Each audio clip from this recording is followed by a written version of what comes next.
then they're not even looking at, first of all, we're an extremely rural state, Absolutely. right? We're the 5th largest land-wise, and we have 2 million people. So we're really spread out. I mean, there are people that they don't live 50 miles from the closest gas station, let alone closest charging system. Right. And so for them to even think about an EV would be impossible. Yeah. And they usually live way out in the country, and they got to have a truck, and they got to have one that'll tow. So if you have the Lightning, which is probably right now the best electric truck out there, and it'll only tow.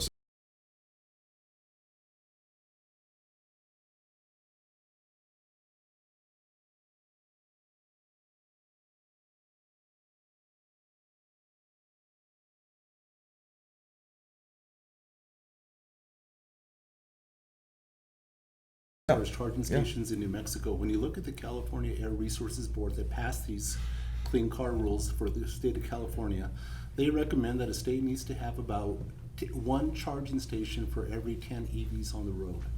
So when you apply those factors to New Mexico numbers, the first year at 43%, we would need to have about over 13,000 EV charging stations on the road. Currently, we have about 700. So in 2 years, even though, got to give credit to Department of Transportation, they're applying for federal grants, they've received some funding, but that takes time to implement. And we just feel that this whole thing is going a little bit too far, too fast. And New Mexicans should take a step back to allow New Mexicans really to purchase that vehicle of their choice. I mean, honestly, it kind of looks like we got the cart before the horse. Absolutely.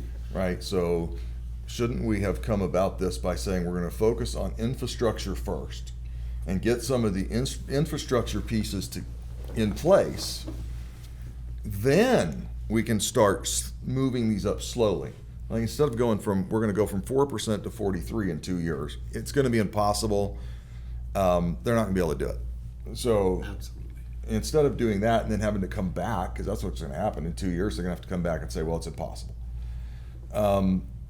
Shouldn't we have gone in, done the infrastructure we needed to cover what we currently have in EVs? We don't even have the infrastructure for our current EVs. No. And then as we increase the percentage goals. That would make too much sense. Yes, allow the technology to advance, the range getting longer, maybe a little bit quicker to charge. And maybe help bring the price down, because right now, the average person buying one of these vehicles, I think they make around $90,000 a year. Is that the income? So, well, most of us don't make that. Well, I use this statistic, but the average Tesla buyer has a graduate degree, makes over $100,000 a year, and is a homeowner. Well, that doesn't sound like a whole lot of New Mexicans that I know or who are our customers. And we have a lot of well-heeled customers, but that's not the average demographic in New Mexico, and it just doesn't make any sense. And what you're talking about, coming back to it, in a couple of years, saying this didn't work, well, you're absolutely right. But the problem is, when you send these auto manufacturers a letter, like we did as a state on January 1st of 2024, telling them how they're going to run their business, right? Try to put the toothpaste back in the tube is, so say the auto manufacturers try to follow this, which in California they don't really have a choice. They've got to figure something out one way or the other. And I'll tell you the most interesting thing that I think is Toyota's approach. But in California, they're going to have to figure something out, whether it's paying penalties or going forward and building EVs. And in California, that makes sense. California, Texas, Florida, Texas and Florida aren't in this, but those markets are so huge, they have to participate in them. Well, in New Mexico, our new car dealers, we sell 10,000 cars a year, right? Or what did we say? It's 60,000. I'm sorry. I got my number wrong here. I'm sorry. We sell 60,000 new cars a year. That represents 0.5% of all new car sales in the U.S. Oh, wow. So we're just I was thinking about. I was looking at 10,000 and thinking of a couple manufacturers that I used in my examples of Toyota, Honda, and Subaru. But in those 60,000 or 62,000 that we sell represents 0.5%. Well, that's nothing. Right. I mean, 0.5% when the auto industry is going to sell 15, 17, 18 million cars. And it sounds crazy, and I can say this for your audience. I can't say it in a lot of audiences because think that it sounds so crazy they won't listen to me, but there are going to be manufacturers that say it's not worth it to do business in New I Mexico can see because that. of the mandate and they're too small. It's going to happen. And so I don't know what those brands are. I represent a couple brands now that have 0 EV plans, and I'm real scared because I don't know what they're going to do. Right now, does it make sense for them, for multi-billion-dollar business in California, to make some accommodations? And absolutely, but here it just doesn't. So every auto manufacturer could offload a year's worth of allocation, in New Mexico in an afternoon. Right. All the Toyotas that are sold by all the Toyota dealers in New Mexico, a big dealership in Phoenix will do that in a year. And I'm talking every one in the state. Right. Same thing for Honda and Ford, whatever. They can get rid of those cars in no time. So there's going to be some of that. I think that will happen. Obviously I can't predict the future, but under this plan, it just doesn't make financial sense for the auto manufacturers. And so, to come back, to try to come back later on and say, oh, we messed up. But, like I said, I mentioned Toyota doesn't make many mistakes, right? So when I look at auto manufacturers, the ones that I look at for overtime and the best business practices, how they run the business, how they run the company, how they treat their customers, how they treat their employees, how they're able to predict the needs of the car buying public in the country, I usually look at Toyota and Mercedes-Benz, right? And we've represented both those brands.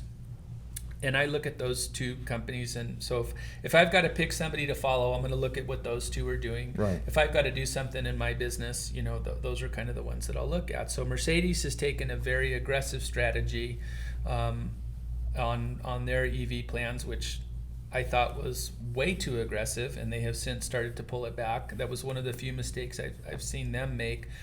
But the chairman of Toyota said, look, I would rather pay penalties than build a bunch of cars that nobody wants. So I'm just going to sit back and see what happens. Yeah. Well, and they mostly, with Toyota, they really talk about hybrids. Right. And that's what they really push, is the hybrids. I actually read an article a couple weeks ago about him saying, the environmental impact of a hybrid, you can build 10 hybrids for the environmental impact of one EV. Right. We really don't even think about the environmental impact of the EVs, and we haven't really talked about that, because really what we're worried about is that we're going to force some of our auto dealers to do something that's impossible to do, right? And otherwise they're going to pay penalties. And for me as a consumer, what's going to happen is I'm not going to be able to get the vehicle I want. I'm either going to have to wait a year for it to come in, or I'm going to go to a neighboring state and buy it. Right. And I think that's one thing that consumers have not really understood this. I think, Ken, you talked about, I'm not sure the public knows. I don't think they do.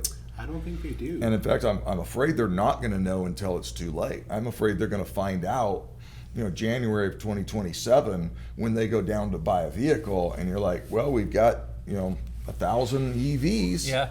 Well, I don't want an EV. Well, that's all we're allowed to sell in New Mexico. And maybe I'm overstating that a little tiny bit, but it's really not. And I tell think people most now, if customers are going there's to be something like, you want and you're looking at replacing a car in the next couple of years, I tell them to buy it now. yeah, you better go ahead and buy it, but There's you no might be guarantee. holding on to it longer. There's no guarantee of what you want is going to be available, and that's I think it's going to be a part of the reality of the situation. Well, I'm hoping that as you watch this, that you'll understand what's going on and what's going to happen to you as a customer, as a consumer. But make sure you share this with other people, because we really need to get the word out on this. The average New Mexican needs to understand how these policies are going to affect them. And what I always think about is, we have really clean air in New Mexico.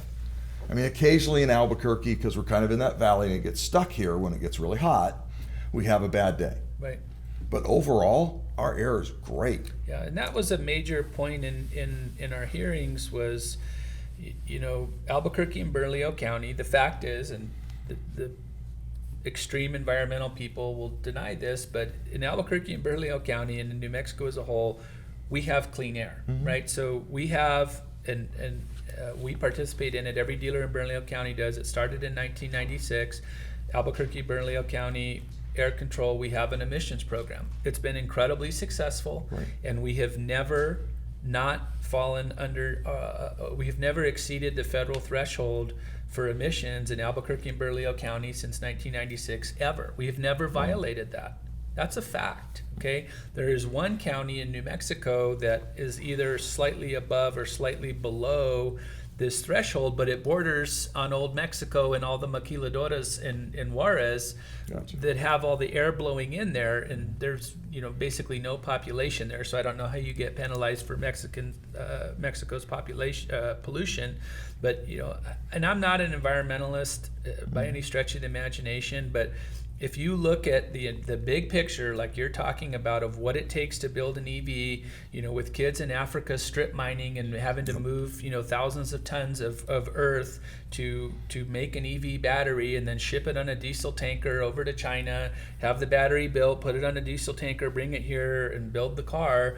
When you look at all that, you look at how fast these things go through tires because they weigh so much, and the particulate matter that they spit off the road, and the damage they do to the roads and all the pollution. If you look at the big picture, at the end of the day, especially in the numbers that we're going to do in New Mexico, you're not really coming out much ahead. Now, if you replace X amount of cars with EVs and just look at tailpipe emissions, absolutely, it's going to be cleaner. But you've got to look at everything. But we supposedly care about climate, right? Not just New Mexico. Right. But what happens global climate. But when you go buy your new V8 truck in Texas or Arizona and bring it back here, and we have no data on that car, so you're taking a polluting car out of New Mexico, bringing another one back in. What's the net gain there? Nothing, right? So everyone that goes to Texas and Arizona and buys their cars and brings them back here, they're going to have polluting cars, or it forces other people to keep their higher polluting older cars longer. That's right. Right? So when older a car gets, it pollutes more. I think that's pretty common knowledge. So at the end of the day, what's your net effect? And when they brought the state brought their experts to come and give us all the data about New Mexico, none of them had been to New Mexico before our hearing, and they were paid to come here. They just ran a bunch of spreadsheets.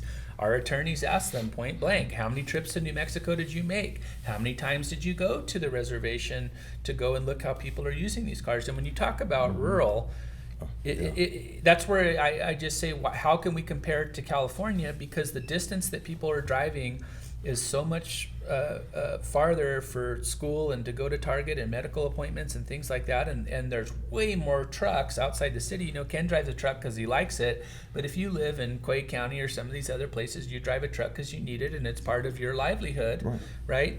It's a necessity and a need. Well, what are those people going to do, right? So they're just not going to have a choice. And then we had a meeting with the president of the Navajo Nation, Boo Nygren. I mean, he was alarmed and sent the governor a letter to that effect about what it's going to do to his people, right?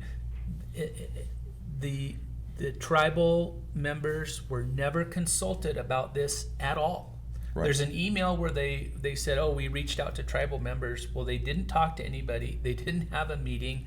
It was a lie. Well, someone had a friend that was part of a tribe, and he asked them.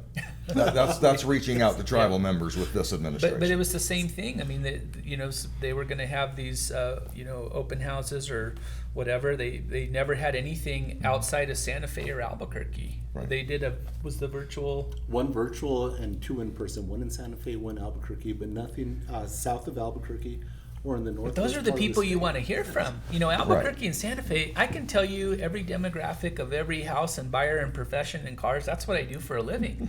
But when it gets out of those two markets, I have no idea. So when we had one of our dealers, Terry Garcia, no relation, who owns dealerships in Gallup, and her talking about the challenges that she has in dealing with a Native American clientele that drives a ton of mileage, doesn't have access to basic services, and the financing challenges of financing cars that are on tribal lands.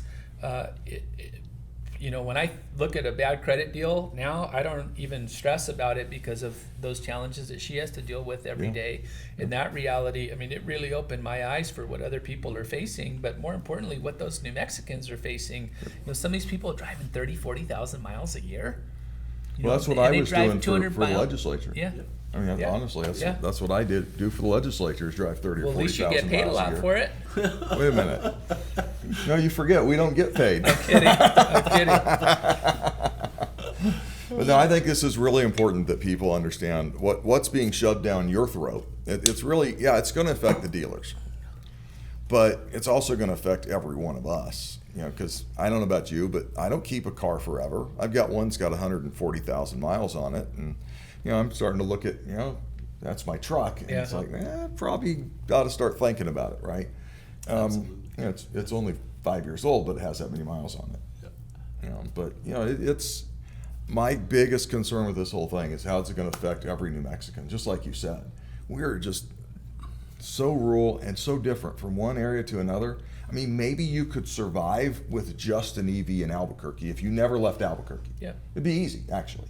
If you never left Albuquerque, you could drive it back and forth to work. You're driving 10 miles a day. and frankly, our customers that live in Metro Albuquerque, they love the EVs that we sell them. Right. The only gripe I ever hear is, are there enough public charging stations? But generally, these folks can afford to have the upgraded charging system installed in their house, which most people can't, because another part of the propaganda is, P&M gives you this subsidy and you have this charger. Well, it takes 14 hours to charge. That doesn't work for most people if you have a job, right? So the nice charger that you or I would want to charge our electric vehicle costs thousands of dollars, and it takes a while to have P&M they're not ready to go install those, in a week or something like that. Well, some older homes just can't even handle it, right? I mean, and they're probably not the people we're talking about, although I know fairly wealthy people that live in homes that they've had for 20, 30 years. They can't just go and upgrade. Yeah. P&M may not even have the well, it's not available transformers. in a lot of areas. It's not available. But the other thing too, we're the ones that I look at as people that are renters, right? So what are you going to do? Go tell your landlord, hey, go put in an EV charger, and because it's technically a commercial property, they have to put in one that's more robust. Well, does that guy have $100,000 to go put in a new charging station? Or you're renting a house and you're going to go tell your landlord, hey, go put in an EV charger? That's not reality for people. And if he does, your rent's about to go up a lot. Exactly. Absolutely. Yeah. But what you're talking about, another thing is there are several insurance companies that will not insure you with an electric car if you say you want to park it in the garage because of the fire threat. Right? And there are major insurance companies that won't insure you with an electric car. And we're already having issues with some of our insurance companies looking at whether to even stay in New Mexico. Yeah.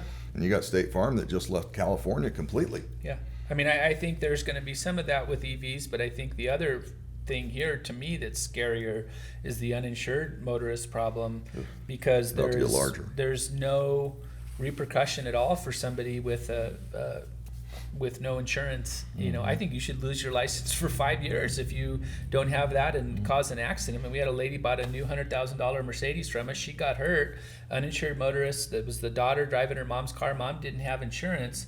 They both get to keep their license. They get to keep their car, and somebody's got to go file on their insurance and pay their own medical bills. How is that fair to anybody? And that person may have gotten a $400 fine. Right. Maybe. If the officer wrote the ticket. Yeah. Literally. So and now APD won't. They will not respond to hit and runs now. Wow. So I had another customer in a hit and run the other day, and the lady said, the girl got out and hit her, and she said, well, I don't have insurance. And she's like, well, I'm still calling the police. And the girl got in her car and took off. And she said, well, I have her plate number and everything. She said, file a report online. We don't respond to hit and runs anymore. Well, folks, just again, just want you to know about what's happening. We're trying to keep you informed on what's happening in New Mexico. Hope you'll share this with your friends. I think it's going to take all of us realizing this is going on and getting involved politically. Elections have consequences, and when you continue to push this state further and further to the left, as progressive as we've become, these are the kind of consequences that you have where, a lot of your choices are being taken away by this mandate. And so I want to thank you, Ken, for coming and being a part of this. And Carlos, thank you so much to giving us that viewpoint of dealership. I think is huge. And I'm a business owner. I'm a political independent. I've supported Republicans and Democrats. It's not a political issue for me. It's how do I take care of my customers? Absolutely. How do I protect my business? But the way that it was done in the year that it was done and when it was announced and the timeline was all very strategic so that the legislature couldn't act. I don't know if the legislature is going to act this year, because the EPA still has not granted California the waiver for this program that we've already adopted here in New Mexico. California doesn't have federal authority to even do what they're doing, and neither do we in New Mexico. So it's very murky, and with the political climate nationally the way it is, I don't think the EPA is going to rule before the election. Right. I think they're going to wait and see what happens before they even rule. So what happens if California doesn't get their waiver granted? New Mexico's already made this decision, to follow California off the cliff. And our suggestion from the beginning was, let's keep the federal standard. Let's wait and see what happens, right? If we're at 4%, why are we looking at something this crazy? Or if California, let's wait and see if California gets the waiver, then see what happens. But comparing us to California and trying to follow that track, it just doesn't make any sense. And for the average New Mexican, what it's going to force them to do and how the state's trying to tell you to spend your money, to me, it's just un-American. And I'm not like I said, I'm not an overly political person, but when we force people to go buy a car out of state because we can't sell something because we're trying to be like California, I don't want to be like California. There's nothing in California that I want to be like at all. I mean, the state's a dumpster fire. Why are we wanting to follow them and copy California? I agree, and I'm from California. So my brother lives in California. I can tell you all about California. It's a nice place to visit, and I like it. But so I don't even like to visit there anymore. Yeah. I mean, it is literally, like you said, it's a dumpster fire. Yeah. The state is falling apart. So, Senator, I also want to remind you that we do have an appeal filed with the New Mexico Court of Appeals on the adoption of these rules. It's about an 18-month window before they rule, but we're doing that. And at the end of the day, like per what Carlos said, we feel that the market should work naturally. Yeah. People should be able to buy the vehicle of their needs based on their budget, and not some government mandate forcing. I mean, it's one thing to incentivize something, which I struggle with on some of this stuff, but incentivizing is one thing if you're trying to achieve a goal. But to mandate it when your incentives aren't even working, I what think are you that's really incentivizing? I mean, when you look at a subsidy on the EV and you look at the total impact, I mean, you really achieving, if you look at everything, are you really achieving your goal? I don't think so, but when you look at the big picture and what would have to happen to achieve these targets, you want to put blinders on and look at some little thing. And to be honest with you, I mean, we just are so happy that the Court of Appeals is going to look at the case, because I'm very happy to have those elected judges and great legal minds look at something rather than two unappointed boards that are unelected and have these very extreme agendas, and most of them derive their income from environmental causes and grants and programs. I just want people to be fair. If in the original hearing we lost 3-2, that doesn't seem like a slam dunk to me, from the EIB, and it was a very close vote at that with some strange circumstances, but it's not a slam dunk, and it's just the way our country is right now. Everything's about 50-50. So I think trying to go extreme one way or the other just doesn't work. And especially in a state like New Mexico with the type of challenges we have, you can't take these hard line in the sand approaches with everything. There's got to be some compromise or something that makes more sense for more people. It can't just only benefit certain people and certain people's agendas, especially when you're leaving, the regular person behind. In New Mexico has a horrible track record of doing that. I mean, look at where we are as a state, and I had a good friend of mine, we always hear how poor New Mexico is. And he said, what are you talking about? He goes, look at the amount of money we have in the state and what we have coming in. And granted, we're trying to get rid of the industry that's kept us going. But, if COVID hadn't happened, the state would have gone broke, right? And our hospitals and schools couldn't have opened. I mean, we base the state budget on oil at $82 a barrel in 2020 when Exxon's break even is 77. Right? If COVID hadn't happened, really, we would have been in a really tough spot. And then if we didn't have these oil and gas revenues, what are we going to do? Because we've got no other economy. I mean, I love our labs and bases, and I'm so thankful we have them. And I'm grateful for, Senator Domenici and Jeff Bingaman and people that fought to keep them there. But other than that, we don't have a really strong economy. We've got education problems and homelessness and substance abuse and all these other things. Do we really need another issue on top of that when we don't do enough just to take care of ourselves for a normal standard of living for every New Mexican, that we're going to go now tell them what kind of car to buy, right? I mean, it just seems extreme. And like I said, I'm happy that the court's going to look at it, and somebody that can be unbiased can look at it, because all too often now, as we know nationally and here, you have people with agendas, and when they have a majority rule, nobody else gets heard, and that's just not right, I don't think. And honestly, we're not supposed to be a majority rule, right? We're supposed to have protections for the minority, and we have a lot of minorities in our state that, some of them are doing really well, but, as we talked about the Native Americans, this is really going to impact our Native American community. And they were never more than anyone, and they were never consulted and at all. They weren't even talked to about it. That's the saddest part, and that was really the thing that I learned the most about was, we sent them an email, and that was it. And they sent an email on a list of, there was one person from every tribe on there. I'm like, that was it. We sent them an email and telling them and making a false promise that it's going to drop the price of the equivalent power for electric cars versus gas. It's so much cheaper, which isn't true. No. And that was all we said to them. That was it. Yeah. I mean, unreal to me. Well, I think we're probably running out of time, and so we'll probably need to wrap it up. But thank you very much, gentlemen. thanks for I having hope us. Thank you for that the you guys invitation, will and share this and Ken get got this to word talk out. more today than normal, so Yeah. Well, I tried to pull him in a little bit, just so it doesn't feel It's too hard, lonely. it's hard to get in a word edgewise with me on this topic. It's certainly something that I'm passionate about, as a business person, but just Right. as a New Mexican and someone trying to raise a family, what's going on in our state is very worrisome. But to see something that's going to affect thousands of lives of our employees, car dealership employees across the state, plus That's right. the average New Mexican. Yeah, it's obviously, if this was to go into effect the way it is, there's obviously going to be layoffs because you're not going to sell as many vehicles.